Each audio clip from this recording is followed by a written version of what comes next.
السلام عليكم ورحمة الله وبركاته. المتابعين الأعزاء، تحياتي لكم، نتمنىكم تكونوا على خير وبخير وانتم كتشاهدوا هذا فيديو اخوان الاخوات اللي غادي نتطرقوا فيه الموضوع ديال خو سيفينة والاب ديالها اللي تم الطرد ديالو او شكاية به من طرف الاخ ديالو الحاج البهجة، بسبب انه ما مشاش للعمل ولا ما مشاش واحد النهار للعمل، وبسبب انه على ما كتقول خو سيفينة ان الاب ديالها كيتعرض كنقولوا لذاك التعسف وتتعرض لواحد الحقره من الاخ ديالو في الخدمه، تعطيه الحاجه الصعيبه، تعطيه البلايص اللي مثلا اللي غادي يضروه اللي غادي يمرضوه بالعاني، كيبرك عليه باش يلقى له شي سبه باش يجري عليه. غنهضروا على هذا الموضوع الاخوان وغنناقشوه من كلا الجانبين الاخوان والاخوات. غنناقشوا ماشي غير اللي سمعناه من خو سيفينة، غنناقشوا اللي سمعناه من خو سيفينة واللي عاوتاني فهمنا من الطرف الاخر الاخوان والاخوات. غنناقشوا بحياديه، كنقول لكم دائما بحياديه، ما مع هذا الطرف ما مع هذا الطرف ما مع الاخر ما مع الاخر. حنا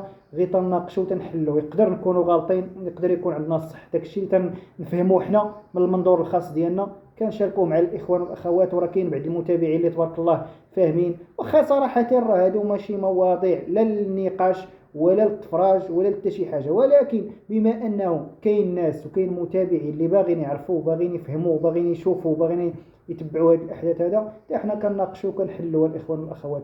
هادشي اللي كاين فقط. المهم ما عليناش الاخوان، نتمناو من الاخوان والاخوات ما يبخلوش علينا باللايك ديالهم، بالتعليق ديالهم بطبيعه الحال الا عجبهم الفيديو عجبهم التحليل، وعلى بركه الله ندخلوا في صلب الموضوع الاخوان والاخوات. كي تنسمعوا هذه القصص الخوسيفينيه، خوسيفينة كتهضر وكتكلم بلا ان الاب ديالها جاتو شي شكايه ولا جاتو شي تبليغ على حساب العمل ديالو، بلا ما مشاش يزاول المهنه ديالته العمل ديالو مع الاخ ديالو في الشركه ديالو، لانه كان مريض. قال لك خوه دار شي بلاصه فازقه ولا دار شي بلاصه فيها الماء، هو عنده الحديد وعنده مرض في رجليه، الله يشافيه الله يعافيه الله يكون معاه الله يدير له الخير. هذا الشيء هذا كله صراحه انت تبقى فيك الانسان من كتسمع بحال هذا الشيء ياك.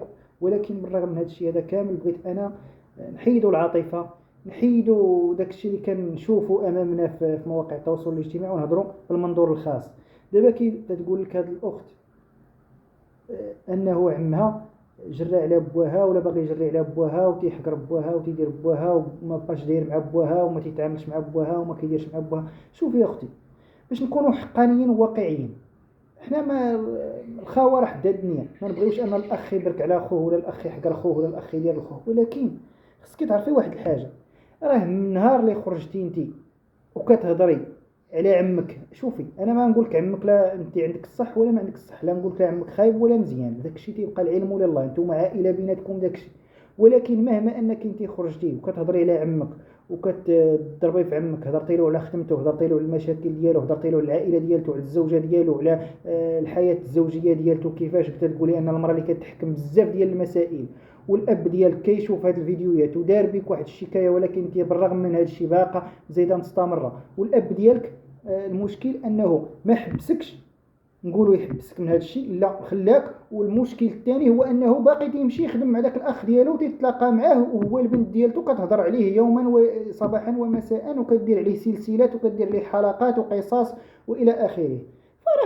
فراه هذه من اللوجيك ان داك الاخ مي غيشوف خوه كي تنقولوا واخا يكون هاد الحاج ما مزيانش ولا ما يسواش في حاجه اخرى، ماشي داك الشيء شغلهم هذاك بيناتهم، الا ما كيعجبوش في الخدمه ولا بوك لا خوه تيبرك عليه وتيدير الخدمه عطا الله، وبوك عنده واحد المهنه اللي مهنه شريفه تبنيت، راه موجود فين يخدم وموجود فين يقبض الخدام وموجود مع من يخدم، فهمتي؟ ولكن باقي مستمر مع هذا الاخ ديالو ما فهمتش انا.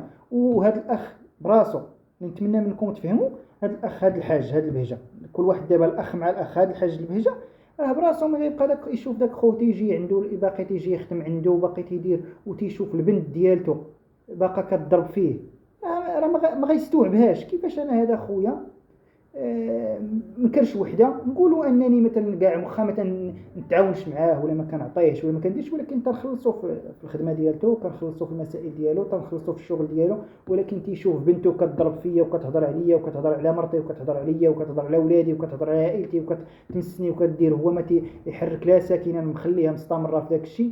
وهو باقي تيجي عندي يخدم معايا في هذه الشركه ديالي، راه من طبيعه الحال هذا الاخ يولي متمرد ضد الاخ ديالو. كيف انت مخلي بنتك كضرب فيا، حتى انا غادي نحاول نلقى لك شي سبه باش تبعد عليا، ما تبقاش تلاقى عيني مع عينك. انا اللي تنقول لك اودي يا خو سيفينا، من انت خرجتي للقارعه كتنقولوا، خرجتي لهذه الفضائح ولا هذه الشوه وهذه الحروبات وهذه الكوارث، راه خص الاب ديالك الى موافق لك على هذاك الشيء ومقابل لك انك تستمر في هذه القصص والحكايات ديالك على العائله ديالك، خصو يتوقف في راسو، ما يتسناش هذا خوه يلقى له حكا السبه ولا حكا يدير له ولا حكا تيدير الخدمه صعيبه ولا حكا تيدير هذه. راه خصو راسو يتوقف. واش كاين المتابعين ولا ما كايناش؟ راه الاب ديالك براسو راه غلط، داير جوج الاغلاط. الغلط الاول هو انك هو مخليك زايده مستمره في الحديث على هذا العم ديالك، هذا الشيء هذا كله المصالح ديالو هي الادسنس، هي الفلوس، هي لارجون، وهي الحبه، فهمتي، مزايد مستمره. والغلط الثاني هو انه باقي تيمشي تتلاقى مع داك خوه في الخدمه ويتشاوف معاه ويقول له واقيلا صباح الخير مسا الخير، وهو بنته تضرب في خوه. راه مشكل. وتقولي ان انت لا حول ولا قوه الا بالله، اللهم هذا منكر، اللهم هدي، اللهم هدي، راه هو دار له التبليغ، حيت ما مشاش، حيت ما داش، وراه من طبيعه الحال غيدير له اختي التبليغ. باش تنقول لكم انا، راه ما مع اخو سيفينا، ما مع الحاج، ما مع حتى شي واحد فيهم. انا حتى واحد كي تنقولوا ما تعطينا ولا تنتسناو يعطينا ولا واقفين عليه يعطينا ولا تنديروا حنا تنحلوا وتناقشوا. ولكن ما غاديش انا نجي ضد واحد ولا ضد وحده ولا نضرب في واحد ولا نضرب في وحده، لا انا تناقش من المنظور المفهوم، من الواقع ديال هذا الموضوع. هذه هي الحقيقه. الى عمك ما مزيانش وما يسواش وانت كتهضري فيه كتهضري عليه كتكلمي عليه، حنا ما قلناكش الا كذبتي وما قلناكش صادقه، ولكن والاب ديالك مسامح لك انك تهضري على عمك اللي هو خوه، وداك الشيء راه بكره ماشي من اللوجيك وماشي كاع من الاخر من نسامح لك تهضري عليه، يمشي عاد يخدم معاه ويمشي يشارك معاه اليوم ويمشي يشارك معاه العمل ويتسنى هذه الاجره ديالته. واش كاين الاخوان والاخوات ولا ما كايناش؟ انا ما نعرف، يقدر انا هذا المفهوم ديالي غلط ما نعرف، ولكن انا تجيني هذا هو اللوجيك.